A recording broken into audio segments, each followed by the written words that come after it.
Monsieur le Vice-président, mes chers collègues. 1 an et demi seulement après son adoption en juin 2015, il pourrait sembler surprenant à première vue de discuter de nouveau du contrat de plan État-région. Pourquoi alors revoir un document aussi récent? Comme tout contrat, le CPER, on le sait, doit refléter une convergence de vues des parties.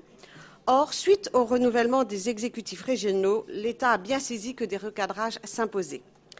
Dans notre cas, le réexamen du CPER, fruit de plusieurs mois de discussion de vous-même avec les services de l'État, il poursuit bien évidemment donc les logiques différentes.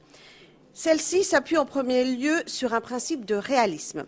Le précédent CPER était en effet comme une scène de théâtre, imposant en apparence, mais sans rien derrière, puisqu'il n'était pas financé. Ce souci de sincérité budgétaire nous a conduit à associer plus étroitement les collectivités territoriales au choix des projets auxquels elles tiennent et aux crédits qu'elles sont prêtes à investir aux côtés de la région. Les crédits qui nous sont soumis évaluent donc désormais avec sincérité les besoins de financement pour l'intégralité des projets et ne font plus de surbooking. Cette volonté de réalisme nous a imposé de faire des choix pour que les calendriers de réalisation soient réalistes. Ces choix s'opèrent selon 2 critères. Le premier est un critère d'importance et d'urgence des projets, particulièrement en matière de transport. Les concernantes d'ailleurs interruptions de services de ces dernières semaines illustrent combien il n'y a plus de temps à perdre. Avec l'exécutif précédent, c'était plutôt pourvu que cela tienne ou après moi le déluge. Eh bien, le déluge, c'est maintenant. Nous devons y faire face et assumer ce triste héritage. Il y va du quotidien des Franciliens. Les suppressions intempestives de circulation des transports publics les fragilisent dans leurs emplois et dans leur vie familiale, sans parler de l'environnement, puisqu'il n'aura échappé à personne que les incidents d'exploitation sont survenus en plein pic de pollution. Le deuxième axe de cette revoyure vise, lui, à corriger les inégalités à visée clientélistes du précédent contrat, particulièrement en matière d'enseignement supérieur, qui mettait d'ailleurs, rappelons-le, tous les œufs dans le même panier niché, comme par hasard, en Seine-Saint-Denis. Ce département mérite bien sûr et certes un effort particulier, nous en convenons tous, mais il n'est pas seul à connaître des difficultés. C'est ce que nous avons cherché aujourd'hui à corriger. En matière de transport, le contrat revu va enfin garantir le financement du projet régional le plus structurant avec le Grand Paris Express, à savoir l'extension du RER à Mantes-la-Jolie.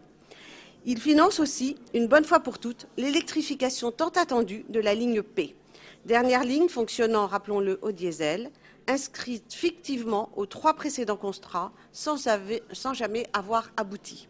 Ça, c'est une vraie révolution, Madame la Présidente. Le CPER modifié, grâce à son réalisme, va permettre de faire passer à la phase travaux 4 grands projets que l'on peut considérer comme désormais sauvés. Le tramway T9, que le manque de crédit du précédent CPER laissait sur le carreau, 128 millions supplémentaires sont donc ici apportés pour lui permettre de démarrer.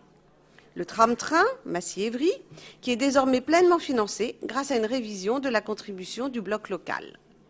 Le tramway T1, dont le financement est désormais débloqué selon une logique inverse à celle du précédent projet, à savoir que la région compense ni plus ni moins le désengagement du bloc local. Tandis que pour la tangentielle ouest, la région compense cette fois-ci le désengagement de l'État. Par ailleurs, les discussions menées par vous-même, Madame la Présidente, avec l'État, ont permis de concentrer la participation de la région sur l'adaptation des gares qui seront en correspondance avec la ligne 15 Sud et la ligne 16. Nous sortons enfin de la logique de saupoudrage qui a prévalu pendant tant d'années. Grâce à une enveloppe de 30 millions d'euros de la région, doublée d'une participation identique de l'État, le CPER renoue par ailleurs avec l'investissement dans les infrastructures routières qui avaient besoin d'un sérieux rattrapage. Le contournement de Roissy voit ainsi son enveloppe passer à 125 millions d'euros pour réaliser les sections Est et Ouest, améliorant les liaisons entre l'aéroport, le Val d'Oise et la Seine-et-Marne dans une logique de rééquilibrage territorial. Au total, le volet transport de ce nouveau CPER augmente donc de 150 millions d'euros avec 168 millions en plus pour la SGP, sachant que le bloc local réduit pour sa part, lui, sa participation d'environ 20 millions d'euros. Concernant le deuxième volet majeur de la revoyure de ce CPER, à savoir l'enseignement supérieur et la recherche, la correction des inégalités s'illustre là de manière particulière. En effet, si on inclut le site de la Porte de la Chapelle, les 3 opérations du campus Condorcet sur lesquelles intervient la région mobilisaient à elles seules 137 millions d'euros, soit 35% de l'enveloppe totale régionale. Nous ne récusons pas, bien sûr, ce projet. D'ailleurs, sur la seule année 2016, nous avons consacré 75 millions d'euros afin de construire un grand équipement documentaire sur ce campus. De même, la région aura déboursé 151 millions d'euros, soit plus de 40% de notre engagement sur le volet enseignement supérieur du CPER au cours des 2 premières années du contrat. Toutefois, il convenait de revoir la répartition de l'investissement global de 788 millions d'euros du volet enseignement supérieur et recherche, réparti à part égale entre l'État et la région en faveur du Val d'Oise et de la Seine-et-Marne. Là encore, ce rééquilibrage bénéficiera ainsi à la Grande Couronne, particulièrement au Val d'Oise et à la Seine-et-Marne, je le disais, sans nous désengager de la Seine-Saint-Denis, dont l'enveloppe totale représente encore 44% de l'enveloppe totale régionale.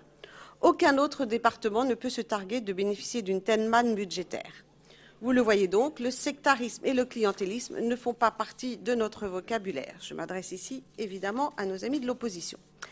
La révision ainsi proposée permet d'ajouter 4 nouveaux projets et d'en doter un 5e grâce à une enveloppe assurant sa réalisation opérationnelle. L'État ne souhaitant pas modifier son engagement, la région interviendra donc seule par redéploiement.